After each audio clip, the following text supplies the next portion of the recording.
Olá pessoal, aqui é o professor Jordão para mais uma aula. Vou falar sobre força de atrito. Então olha só, o carinha que está empurrando uma caixa e está encontrando uma certa dificuldade. Ele aplica uma certa força, a caixa não sai do lugar. Por quê? Porque entre a caixa e o chão aqui existe atrito. As irregularidades, as imperfeições embaixo da caixa, em contato com a do chão, gera uma força que se opõe a um movimento chamado força de atrito. Então a força de atrito neutraliza a força que o rapaz aplicou. Aí se ele aumentar a força, aumenta a força de atrito. Então vai chegar um momento que ele vai conseguir empurrar. Então ele tem que superar um valor máximo de força de atrito aí. O atrito, pessoal, ele ajuda, mas ao mesmo tempo ele pode atrapalhar. Então, por exemplo, se você quer andar, o seu pé tem que empurrar o chão para trás, só que para isso tem que existir atrito. Por outro lado, nas máquinas, o atrito, nas máquinas eles atrapalham o funcionamento, parte da energia se transforma em calor, isso gera um desgaste mecânico nas peças, é por isso que se usa lubrificantes para reduzir esse atrito aí, ou polimento, né? Bom, uma aplicação aí para força de atrito, para o atrito, é fazer fogo, né? Ó, você pega uma varetinha, você gira ela rapidinho, move ela rapidinho, a ponta dela em cima de uma madeira. Tem vários métodos para isso. Aqui na figura está mostrando o método. Aí essa madeira esquenta pra caramba. Se você assoprar, tiver as manhas aí, você faz essa madeira aqui pegar fogo. E aí você faz fogo usando atrito, né? Então quando você esfrega uma mão na outra assim, você sente que a mão esquenta. Então o atrito gera aquecimento, energia dissipada. Isso aí também gera um desgaste na superfície. Vamos continuar, pessoal. Microscopicamente está acontecendo isso, ó. Esse cinza escuro aqui é o corpo que está por cima e o cinza claro que está por baixo. São as suas superfícies em contato. Mesmo que sejam superfícies lisas como vidro, se você olhar microscopicamente, você vai ver que ela é cheia de altos e baixos, ó, tem essas irregularidades. Então quando você empurra essa de cima aqui para a esquerda, ó, esse pedaço aqui vai colidir com esse pedaço. Então a força de atrito é isso, né? Esse pedaço colidindo com esse pedaço, e aí você, para colocar em movimento, você teria que aumentar a força até um valor máximo, até que você arrebenta essa pontinha aqui, ó, ou de cima ou de baixo. Então você rompe ligações químicas. Isso libera energia na forma de calor e gera também um desgaste. Às vezes é até visível esse desgaste. Pegar a madeira e raspar na outra madeira, você vê que forma um pozinho. É o desgaste, você rompeu ligações químicas na superfície aí dos corpos. Bom, entre duas superfícies quaisquer existe um valor, um número, chamado coeficiente de atrito, que representa o atrito. Ele vai de 0 a 1. 0 não teria atrito nenhum e 1 seria o máximo de atrito. Esses valores de coeficiente de atrito eles são obtidos em laboratório.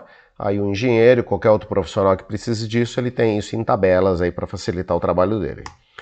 Bom, então temos o esquema aqui, ó. Nós temos dois tipos de força de atrito, o estático, que é parado, e o cinético, ou dinâmico, tem dois nomes, cinético ou dinâmico, que quando está em movimento. Então você tem aqui, ó, um bloco em cima de uma caixa, em cima de uma superfície, pode ser uma caixa em cima do chão.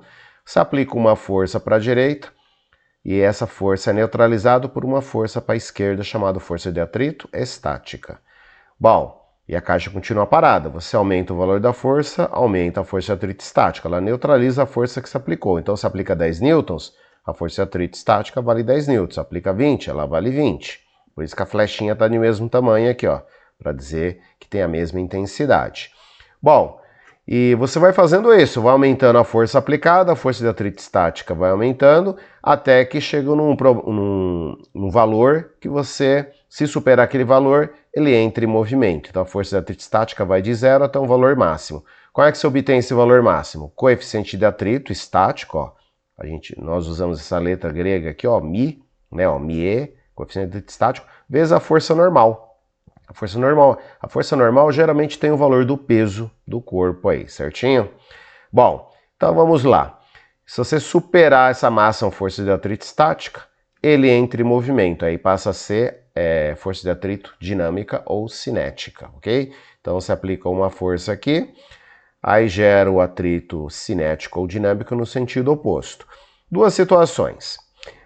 Se a velocidade for constante, sempre o mesmo valor, acima de 0, é lógico, então temos que a força aplicada é a força de atrito cinética ou dinâmica, vale a mesma coisa. Mas, se tem aceleração, se a velocidade está aumentando continuamente, sinal que a aceleração é maior que 0. Então a força aplicada é maior que a força de atrito cinética aí. Para calcular o atrito cinético, o cálculo é o mesmo, pessoal, só que em vez de usar μe, atrito estático, você usa o μc aqui, ó, atrito cinético. Beleza? Então vamos lá, ó. Então você aplica uma força aqui, a força de atrito tem a mesma intensidade, então você tem essa reta crescente, vai crescendo, crescendo, até um valor máximo, que é a massa, a força de atrito estática. A partir desse momento, se superar esse valor, a força de atrito cinética passa a ser cinético e é um valor menor do que quando era estático. O máximo do estático, né? Um valor menor do que o máximo do estático. Então você já não precisa de tanta força para manter o corpo.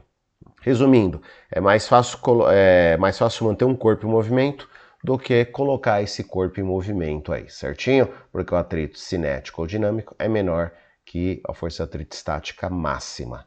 Belezinha? Vamos lá então, pessoal. Então tá aí o cálculo, força de atrito, ó, esse AT aqui é de atrito, coeficiente de atrito μ vezes a força normal. Normalmente a normal tem o valor do peso, porque o corpo está apoiado num horizontal, num chão horizontal, numa superfície horizontal, o peso é sempre vertical para baixo, então o corpo comprime o chão para baixo, o chão empurra o corpo para cima, neutralizando o peso, então o peso normal tem o mesmo valor. Se além do peso tivesse alguém empurrando essa caixa para baixo, então a normal seria o peso mais essa força, ok? Então a normal é a soma de todas as forças que comprimem o corpo contra uma superfície. Bom, então tá lá, coeficiente de atrito, força de atrito e força normal, tudo medido em newtons, sistema internacional. Bom, continuando, observações. O coeficiente de atrito é adimensional, ou seja, não possui unidade medida. Então ele é um número puro que vai de 0 a 1. Como é que você obtém o coeficiente de atrito? Pega a força de atrito e divide pela força normal aí, que eu já falei que normalmente tem o valor do peso. Você está dividindo newton por newton, que são as unidades de medida de força, vai dar 1 e a unidade some. Então, por isso o coeficiente de atrito não tem unidade de medida e é adimensional, porque você está dividindo duas grandezas que têm a mesma unidade de medida. Próximo aí, ó. O atrito de rolamento é muito menor que o de deslizamento, sendo esta a vantagem da invenção da roda. Então a roda facilita você empurrar um corpo, né? Porque um dos motivos seria esse atrito de rolamento, que é menor que o atrito de deslizamento. Então é bem útil usar rodas aí para mover corpos. Bom, e polimento e lubrificação de superfícies reduzem o atrito. É por isso que no motor do carro você põe óleo, na suspensão você põe graxa, certinho? Você pega um chão seco, joga água com sabão. Ao fazer isso, você está reduzindo drasticamente o atrito. Você tenta andar rápido em cima daquele chão, você vai ficar escorregando e vai acabar caindo aí. Continuando, um exercício aí. Uma caixa de 15 kg adquire uma aceleração de 1 metro por segundo ao quadrado quando uma força F atua sobre ela, empurrando-a sobre um chão plano com coeficiente de atrito igual a 0,25. Usando G igual a 10, determine o módulo da força. Então tá aqui, ó, empurra a caixa aqui para a direita, a força de atrito é no sentido oposto, para a esquerda, ela se opõe ao movimento. O peso vertical para baixo, a normal vertical para cima. A normal e o peso têm o mesmo valor. Então vamos lá. A força resultante vai ser força aplicada menos força de atrito. Por quê? Porque a normal e o peso, elas têm sentidos opostos, mesma intensidade, estão agindo no mesmo corpo, elas se cancelam, certinho? Então as únicas forças aqui, ó, que sobrou são as forças horizontais, a força para a direita e a força de atrito para a esquerda. Então, a resultante das forças, força resultante, é força aplicada menos força de atrito, é igual a massa vezes aceleração. Por quê? Toda força resultante, segundo a lei de Newton, força resultante é massa vezes aceleração. Continuando aí. Então, força aplicada menos força de atrito é massa vezes aceleração. A força de atrito, como é que você calcula? μ, que é o coeficiente de atrito, vezes a normal. Certinho? Só que a normal tem o valor do peso. E como é que se calcula o peso? Massa vezes gravidade. É por isso que ele te deu o valor da gravidade. Substituindo os valores aí, ó, no lugar do μ, 0,25, o m, que é a massa, 15, g, a gravidade, 10, esse m é o mesmo que esse, vale 15, e o a aqui, que a aceleração é 1. Fazendo esse produto, pessoal, fica assim, ó, força menos 37,5 igual a 15. Passa esse valor aqui para o outro lado, vai somar do outro lado, então fica 15 mais 37,5, 52,5 newtons. Certinho? Tá aí um exercício bem comum nos vestibulares, não é muito complicado. Continuando aí. Vamos pegar uma outra situação envolvendo força de atrito, pessoal. Primeiro vamos lembrar o lance do plano inclinado. Tá? O plano inclinado é uma rampa, certinho? Tem a parte alta, a parte horizontal, a parte vertical. Entre a vertical e a horizontal, você tem aqui um ângulo de 90 graus. Ó, isso aqui é um triângulo retângulo, certinho? Bom, existe uma certa inclinação em relação à horizontal, então essa letra grega aqui, uma bolinha com risco no meio, é chamado de θ e usado muito para ângulos. Bom, quando você põe um corpo qualquer num plano inclinado, numa rampa, o peso que é vertical para baixo, ele se divide em duas parcelas. Parte do peso vai agir sobre o corpo, puxando ele para baixo, é chamado de Px, e parte do peso, que é chamado de Py, mantém ele preso aí no chão, né, em contato com o chão. Então, no caso, a força normal aqui, pessoal, não é igual ao peso total, é igual a uma parcela do peso, igual a Py aqui, certinho? Ó. Então, Py em normal tem o mesmo valor, e como é que se obtém esse valor? Ó? É o peso, massa vezes gravidade, vezes o cosseno do ângulo aqui, ó, certinho? Então, este ângulo entre Py e o peso total, ó, é o mesmo aqui da inclinação da rampa. E o Px? O Px é o peso, m vezes g vezes seno θ. Então, seno e cosseno são funções matemáticas da trigonometria. Sempre que tiver um triângulo retângulo, você vai ter seno, cosseno, tangente, Pitágoras, certinho? Então, seno e cosseno são duas funções trigonométricas importantes quando se tem ângulo aí. Isso aí tem uma ampla aplicação aí, não só em física, como em engenharia. Lembrando que engenharia é física, química e outras ciências aplicadas, resolução de problemas. Agora, vamos pegar esse plano inclinado e enfiar a força de atrito aí, ó, tá vendo? Tá lá o peso, vertical para baixo, as componentes do peso, ó, Px e Py. E a normal aqui, a normal tem um valor de Py, certinho? O Px faz o corpo descer, só que a hora que ele desce, eu tenho a tendência de descer, surge a força de atrito aí, que é oposta a Px, ó. Ela se opõe à tendência de movimento do corpo. Bom, então, como a normal e Py vão ser canceladas aqui, certinho? Então a resultante aqui, paralelo à rampa, vai ser Px para baixo, menos força de atrito para cima. Toda força resultante é massa vezes aceleração. Na hora de fazer a continha, ó, a gente determina o valor de Px, que é mg seno θ.